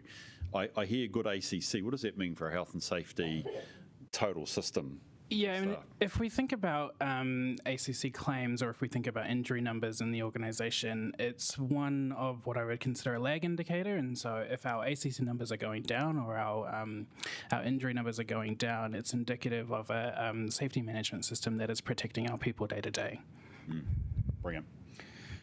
So look, can't go past the graphs, which I love them, so it's worthwhile having a little chat about that, mate. I was wondering, and I'm looking here at page 209, which is the first page, and thank you for making, I mean, you always have, but for various reasons, it's always interesting how when you read a similar report, you start looking at it differently, trying to think through what are the lead indicators. Are we in a position of actually doing things that are right? I must confess, I started adding numbers. So you'll tell me I'm wrong, because it just said despite not training as many as we had in the last financial year, when I looked at the numbers that you provided with me there, we've trained 216 more. Is it actually correct that we've trained less? Are you talking about overall training, or are you talking about health and safety? I'm talking about the numbers you're giving me here, mate. So so there's a breakdown of various different training that we're offering. I don't think I have an aggregate number there for overall health and safety training. Right. I think what you're referring to specifically is the number of health and safety reps trained in this financial year. I'm looking. I took the number. Look, it doesn't matter too much about it, and I can see that I've got us into a rabbit hole we don't need to go down, mate. Otherwise, it just shows that I'm back of an envelope type of guy. So look, I think the critical thing here is that actually we are training. So on the basis that when I say I don't have the data, that's not a criticism. That actually we have trained less. Why and are you happy? If given it's a lead indicator, are we actually leading to a lesser capability within the organisation? Yeah, so I recognise that we don't have an aggregate training number on here, but I can tell you from my knowledge that we have overall across the entire program of training for health and safety trained more than what we have in the past, and so we are training more. If we look specifically at how many reps we trained this financial year, it was less than the previous, and that is because we had a significant push last financial year, and there wasn't a need to train as many reps because we already had a number of active in the organisation. Brilliant. That's good, and that's exactly helpful from my perspective. If I just go to the graphs on page 211, always like it. Great to see or to understand. Couple of points here. I take it in the fine print. That's a terrible phrase. I take it in the detail down the bottom. That actually there is a sense to which there's a bit of noise in these graphs, in that actually as you create awareness, as you develop awareness inside the organisation, you might only be starting to now report what is the real level of issues here rather than what these might portray, which is an increasing incidence. In other words, we're getting better information. We might just be getting to the bedrock of where we're really at. That's absolutely correct. There are a couple of factors there. We obviously rolled out the new My Safety platform in March, and we saw immediate impacts on the overall trend graphs. There's also been quite a bit of an awareness campaign around appropriate risk classification. We're actually just about to take that one step further and move that risk classification into the health and safety team so that we can know for certain that we have absolute accurate risk classification to make sure that these graphs and trends that I'm showing this committee are absolutely accurate. Can I just check on a couple of just definitions around these? I don't think I've missed. Well, I think I just want, perhaps I can just ask them up front to you. I was interested in the health and impairment one, and in particularly because I think if I read it correctly, that includes things like if we would have an event, say, with our sewage treatment, and we're to suddenly put stuff on beaches or something like that. That's the sort of thing that we're getting at there, correct? Amongst other things. Depending on the absolute root cause of the event, it could go into health and impairment, or it could be biological agents. It depends on the root cause and the impact of the event itself. Yep. So, you able to give me any sense? I mean, I think again I might be missing the total analysis. With that health and impairment, we had that jump in May, which I think you already commented on. That's again just redefining your information, correct? Right. Yeah, there are a couple of factors that influenced that spike. We saw what had previously been classified in on or near water moved into health and impairment, but we also had increased reporting from business units that had previously not reported. So again, it goes back to we need to set new baselines for these risk classifications and monitor trends moving forward. Piece of string question here, Thomas, but when do you think the noise will come out of these numbers and we can treat them as more indicative of what's actually occurring out there? I believe we should be able to start pulling accurate trends 6 months on. So 6 months from now, we should be able to start seeing some accurate trends that show us the past, and then as the data grows, we'll move into the accurate forecasting phase.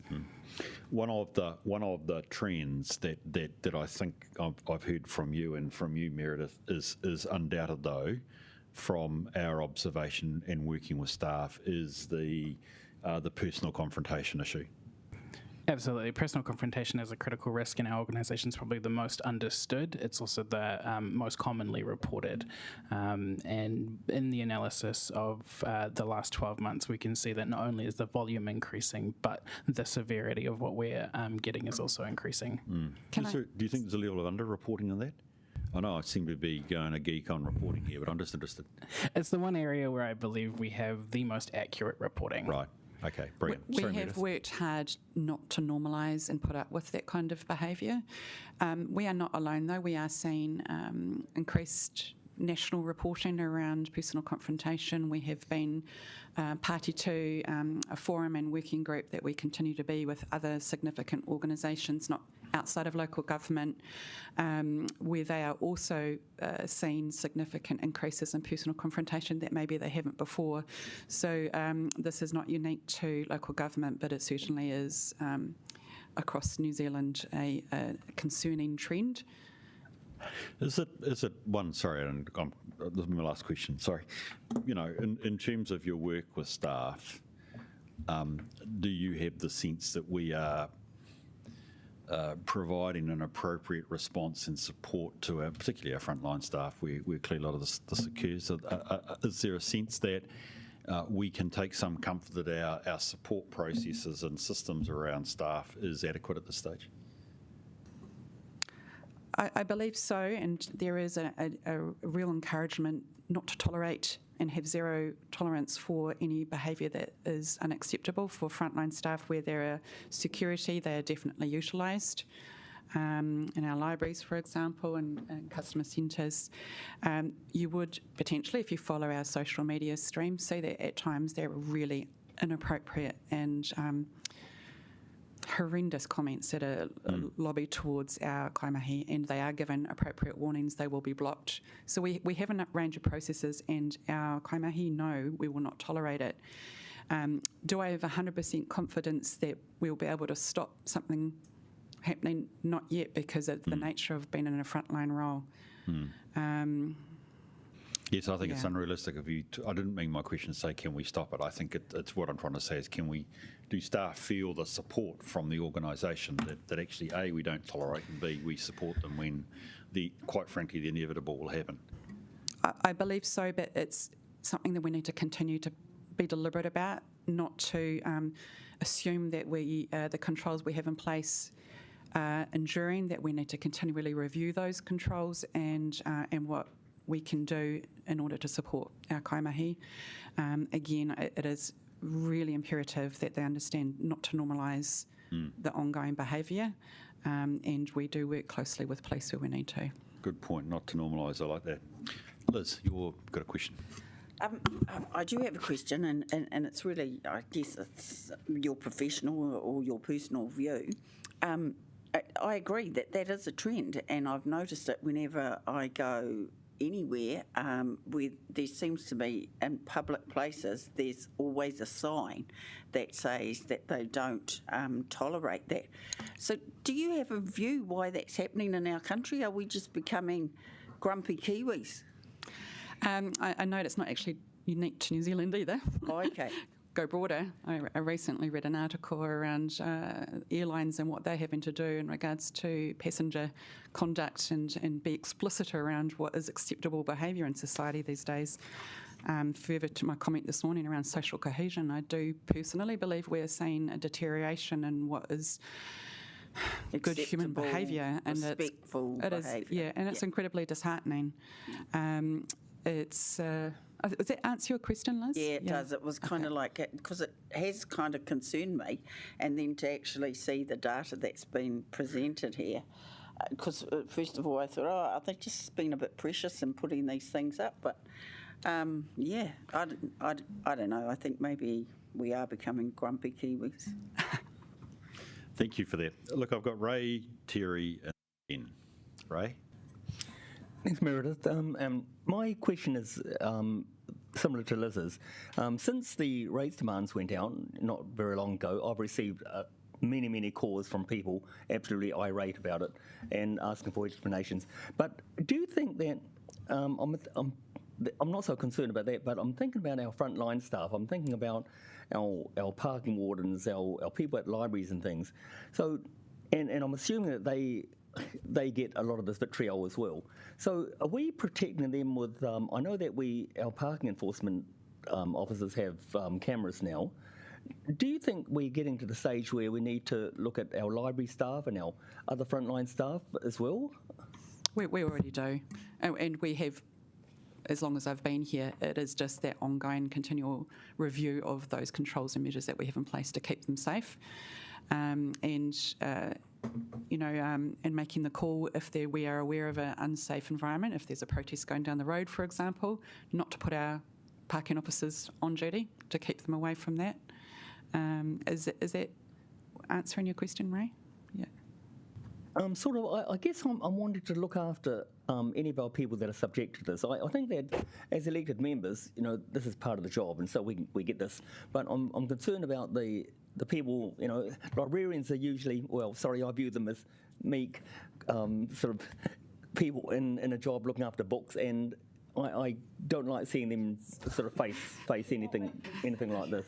I think there's some pretty fierce librarians out there who know what's right and wrong. Yeah. And they're fully aware and they understand what is acceptable behaviour and what they have to tolerate or don't have to tolerate, and we back them up with that. We have a lot of processes in place.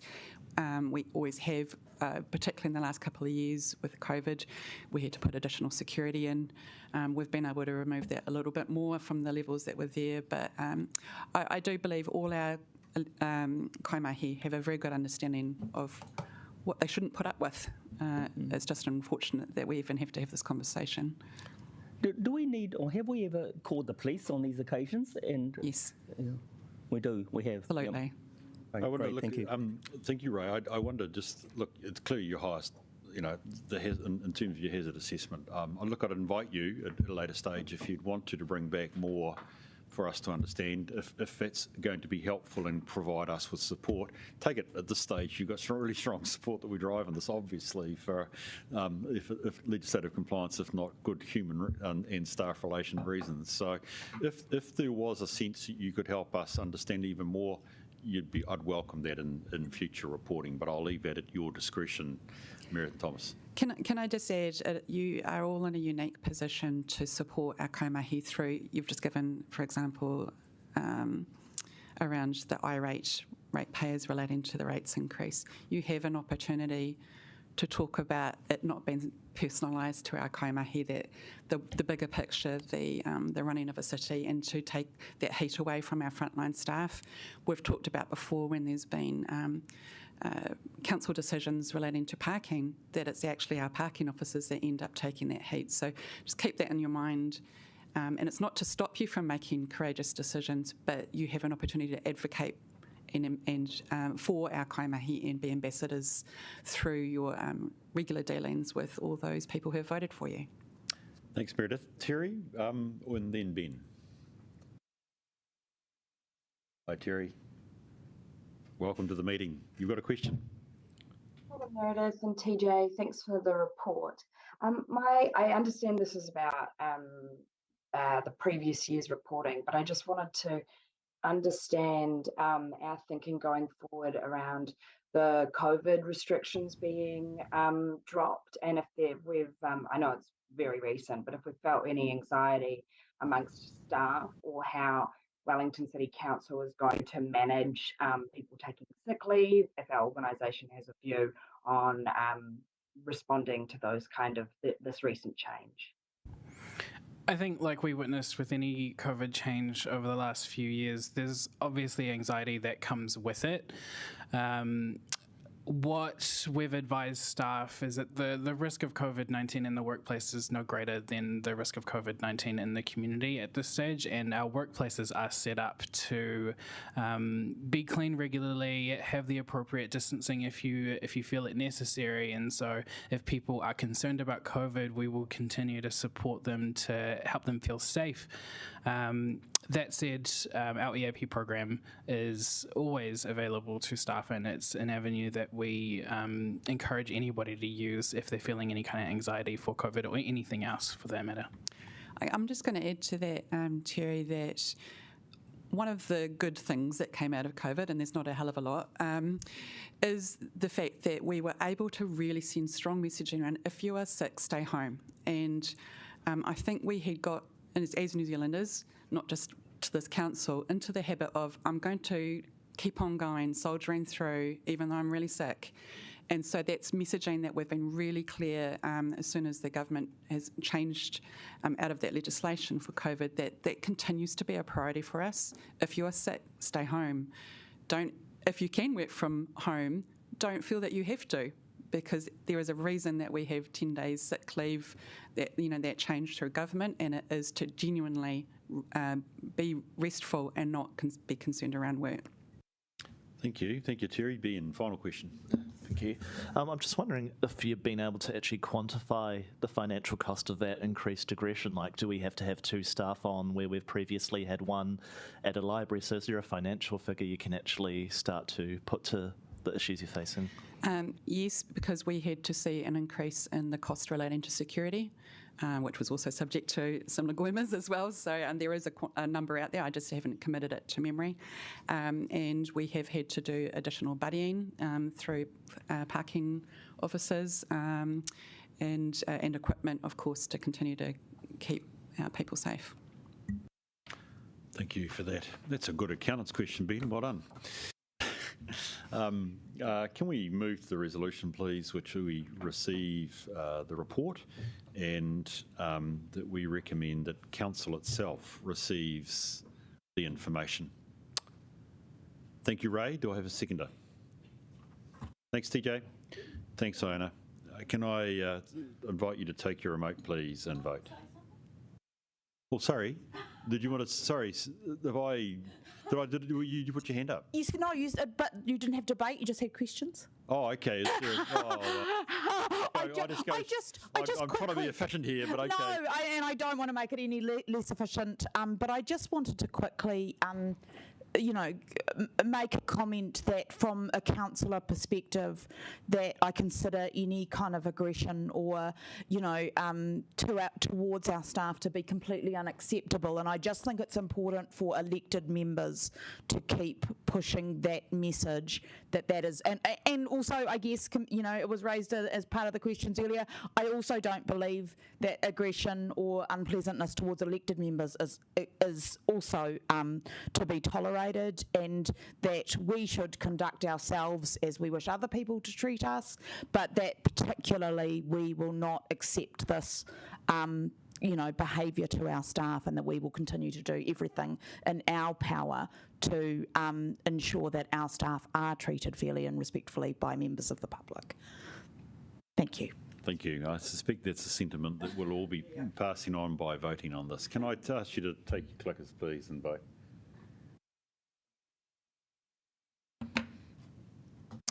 Thank you. If we could just move to the final 2 items.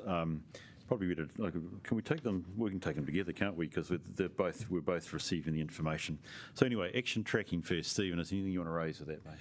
No, the only thing that I really wanted to mention was in terms of the forward program, just to make it clear that when we report back on the speed management data breach, we'll also be reporting back on the calculation error and the review that we've had, or it's underway in terms of how that happened and what we've learned from that. And one thing that kind of is there but not really is the LTP program checkpoint. So it's really around, are we on track with our plan to deliver the LTP? So it's not really about the content of it, it's just this committee right at the outset kind of had a plan that set out all the steps, and we just really wanted to bring that back to this committee to give some assurance that we are on track to deliver an LTP by the end of June next year. Thanks, that's really important. Can I have any questions? Yes, Ray.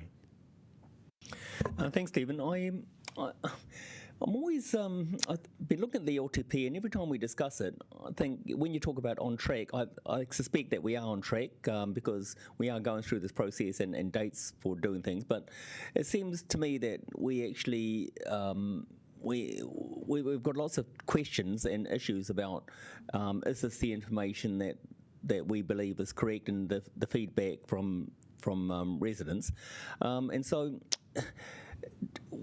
again, we want to stick to a schedule, but how much sticking to the schedule, how much does that actually detract from giving us more time to actually get feedback from constituents, and how much of it is too much? Like, do we want to maintain our timetable, and so we want to maintain that timetable regardless of whether agreement is reached on it or not? Well, I guess the simple answer to that question, Ray, is that we under statute have a particular time that we have to deliver it by. So all things being equal, if we meet that time frame, then there is some wriggle room, but there isn't a lot of wriggle room, I've got to say, in developing an LTP. But we have built in quite a lot of time to have the right conversations, and it's kind of one step at a time. This moving from the strategic phase into the levels of service debate, and then into the budget, and on the other side of Christmas, having a document that you can consult with the community on, and that's a statutory requirement. So it's a mix of making sure that we follow that process that's outlined in the Local Government Act, but also give us the ability for councillors to engage properly, have enough time to have the right kind of conversation. So we think we've got that balance right. It's a very intense process, and I guess all councils have got to kind of weigh that up, but we're confident that the time is built into the program to make sure that as a council that we will come through that and have a council adopt the long-term plan as it's required to do by the end of June.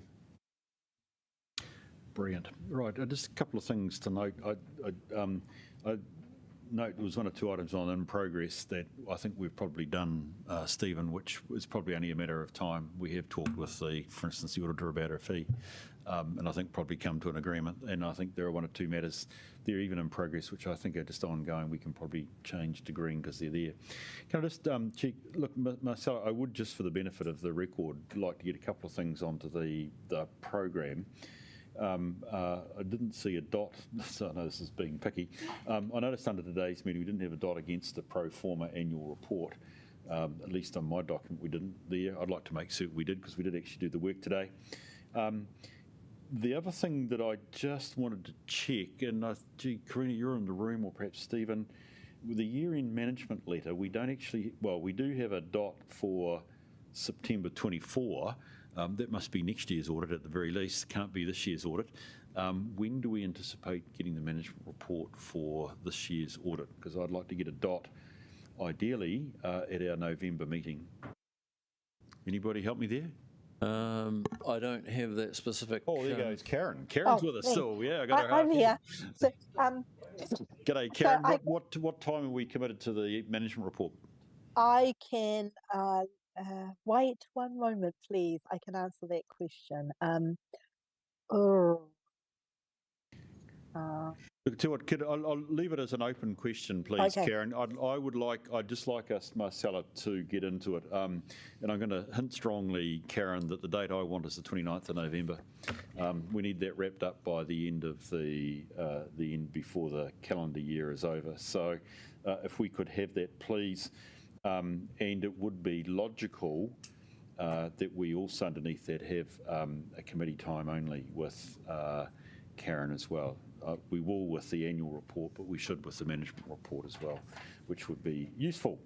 And the only other thing that I'd like to say is just to note that focus topics, I think we should include, because it's coming up in the next meeting, that we have got the privacy and the benefit cost ratio report coming through, seeing we just keep a decent record.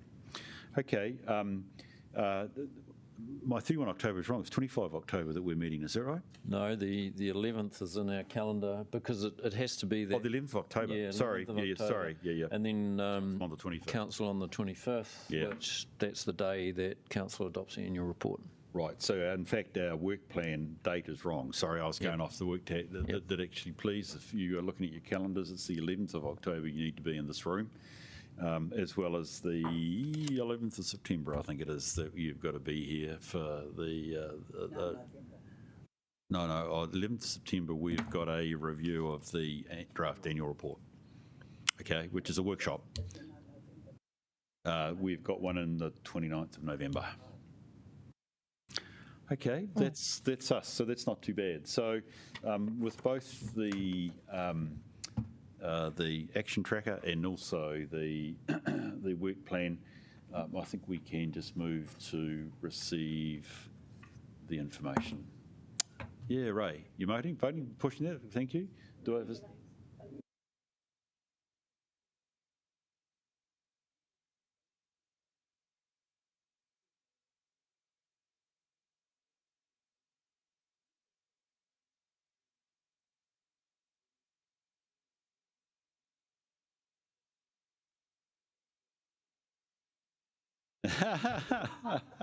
Oh, look, in fairness, Tony probably should be here because Tony raised the issue. He thought we should meet 6 times a year.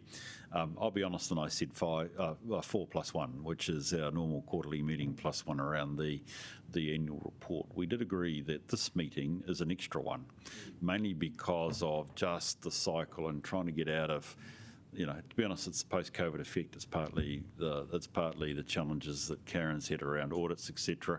Just trying to line things up. And I think today we've had a good reason to insert an extra one. But I think we need to remember we are a monitoring and review committee. We're not a policy committee. So I think the idea of quarterly plus 1. The plus 1 being the annual report with the odd workshop that clearly we're having around, I think, Ray, is normal, I should say, for an audit and risk committee, and I think it's what we should, as a discipline, try and deal with. The thing that Stephen agreed to was that if we need to take longer than what previously was about a 2 or 3 hour meeting, we should look to have the day set aside, which is what we've done, but rather than actually necessarily trying to have more meetings. Is that fair, Stephen? Yes, we've altered the timeline so that each Audit and Risk Committee finishes at 3:30 in the calendar, but if you finish earlier than that, fine. And you know that we did strike that problem a couple of meetings ago where workshops were booked after this meeting, so that's not a happening thing anymore. It's a clear runway through to 3:30 if we need the time. Can I just say, it's all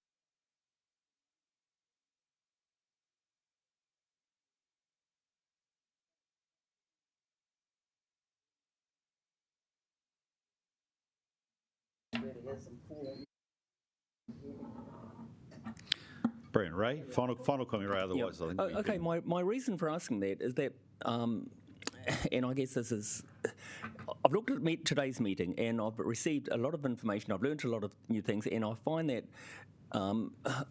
Perhaps I'm a bit of a slow thinker, but I think about these things afterwards, and then I think about, okay, so what's going to happen when we next discuss that? And so I think if there's a long gap between them, then it's a long gap between the time I can actually bring it up again. So that's my thinking.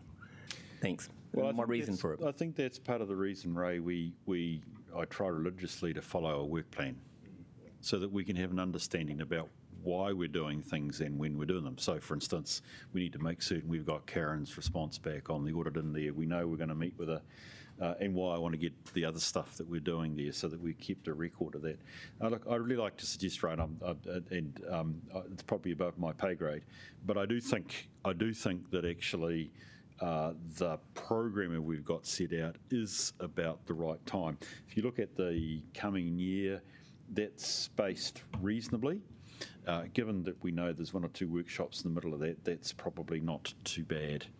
And I think in fairness to management, if through reasons we can't foresee at the moment, there's a need for a bit of flexibility, that as in today, they've shown that. So I'm deeply appreciative that we keep a watch and a monitor on that.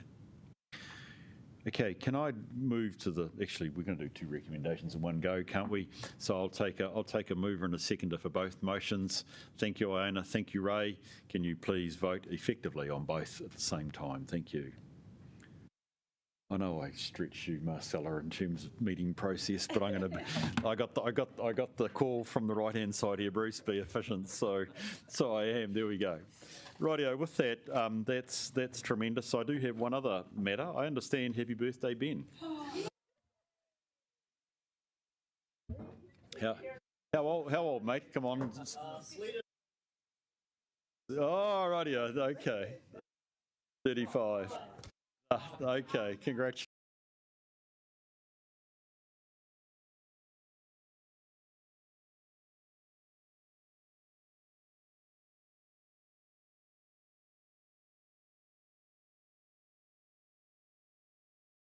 Lunch, could we just please join me in saying the closing karakia? Unaunahi, unaunahi, unaunahi, kei te uru tapu nui. Wata, ki nākau, te tanana, ki a tawairua, e te ara takatu, ra e rongo, haere ake ki ronga, kia watea, e rā, kua watea. Thank you.